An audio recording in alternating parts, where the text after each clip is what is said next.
Alright, so in today's video, we've got to talk about something that's really taken the Honkai, Star Rail community by surprise, and honestly, stirred up one of the biggest debates since Dan Heng's transformation. We just got new leaks suggesting that some SP characters, alternate versions of existing ones, will actually have different body types. Not new clothes, not new effects. Full-on changes to height and proportions. Save up to 25% on the current banners at lootbar.gg. All you need is your UID and server. The link is in the description. According to Anon Leaks, not all, but some SP characters' body types will change. Then another source followed up with more details, saying that the Edo Star arc will feature Stellaron hunters, including Silverwolf and Blade, and that their SP versions will appear during this story. The same post claimed Silverwolf might get a taller model, while Blade's alternate version has already been seen before. And interestingly, it clarified that Phanon and Cyrene currently don't have SP versions in development. So right now we're talking about possible visual redesigns focused mainly on the Stellaron hunters, tied to Edo Star and maybe even to the Paths of Elation or Mythos. And as you can imagine, the fandom lost its mind. Reddit is full of thousands of comments, part panic, part comedy. Some players are hyped just to see something new. Others are horrified at the idea that Hoyoverse might Dan Heng PT everyone again. Remember, when Dan Heng Imbibitor Lunae happened, it actually made sense. It was tied to his Vidyadhara bloodline and to his past life. The change was emotional, symbolic, and lore-driven. But now, how do you logically explain a tall silver wolf? She's a hacker who edits reality, not her own bones. Players joke, did she just eat better?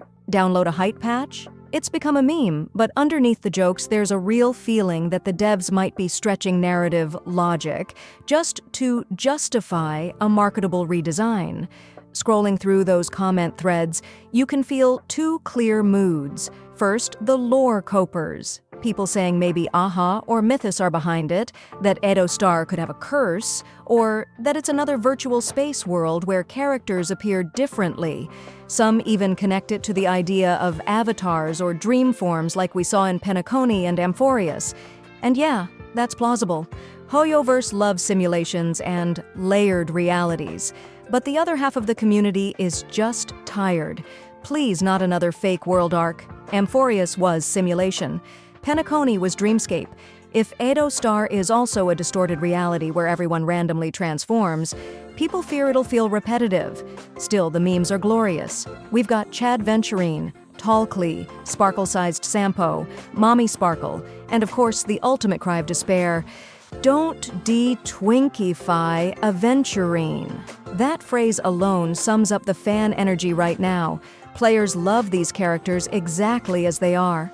Aventurine's charm is his twink confidence. Sparkle's chaotic gremlin energy depends on her small, unpredictable design. Silverwolf's compact hacker posture makes her feel distinct. If you suddenly stretch everyone into tall, model-proportioned figures, you risk losing the personality that made them special. And I get it, because lore-wise, yeah, it's weird. Even if you explain it with cosmic paths or digital avatars, it's still a bit of a stretch. But here's the thing. From a game design perspective, I actually think SPS are one of the smartest ideas Hoyoverse has introduced. Why? Because they bring older characters back into play. Think about what happens in every gacha game. The power curve rises.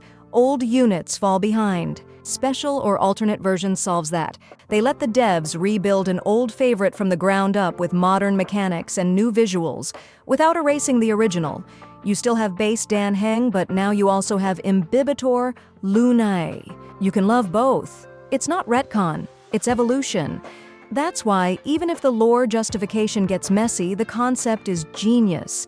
It keeps veterans engaged and gives the art team creative freedom to reimagine designs. It's basically what Fate/Grand Order has been doing for years. Multiple forms of the same hero, each reflecting a different timeline or concept. After a while, you stop trying to rationalize every version. and just enjoy them as alternate takes. Honkai is slowly moving in that direction. And honestly, I kind of wish Genshin Impact would adopt that approach too. Imagine same element SP versions for its older roster.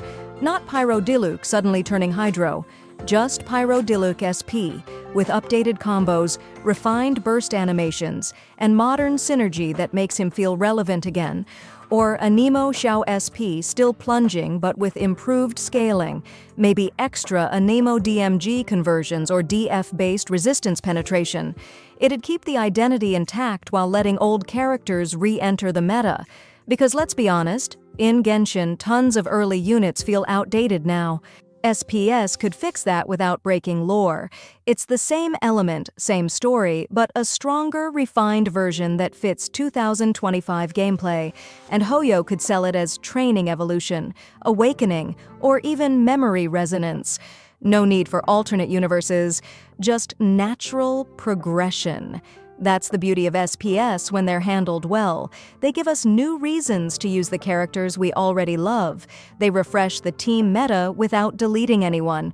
So even if Silverwolf suddenly grows a few inches taller in Edo Star and the lore explanation sounds a little sketchy, the end result might still be positive, because people will play her again, talk about her again, and Hoyo can experiment with fresh mechanics tied to hacking or cyberspace without inventing a brand new character. There's a more emotional reason players react so strongly: attachment. When you've spent months playing a character, farming relics, listening to their voice lines, you internalize that design. You know how tall Aventurine stands next to Sparkle. You know Silverwolf's gremlin poses. Changing that feels personal, like someone edited your memory of them. So I get why the community's defensive. At the same time, design change doesn't always mean personality loss. It depends on execution. If Hoyo shows that these are variants, not replacements, people will adapt quickly. Anyway, that's everything we know so far about the SP body type leak, the Edo Star story setup, and how it connects to the ongoing Stellaron Hunter narrative.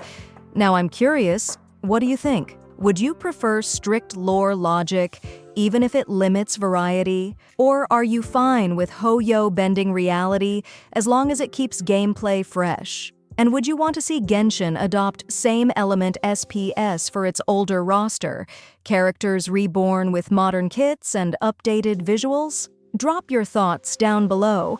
I'll be reading the comments because I think this might be the most divisive update rumor we've had in months.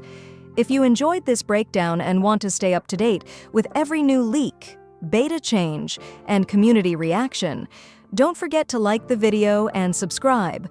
We've got a lot more to talk about as Edo Star gets closer. Save up to 25% on the current banners at lootbar.gg. All you need is your UID and server. The link is in the description.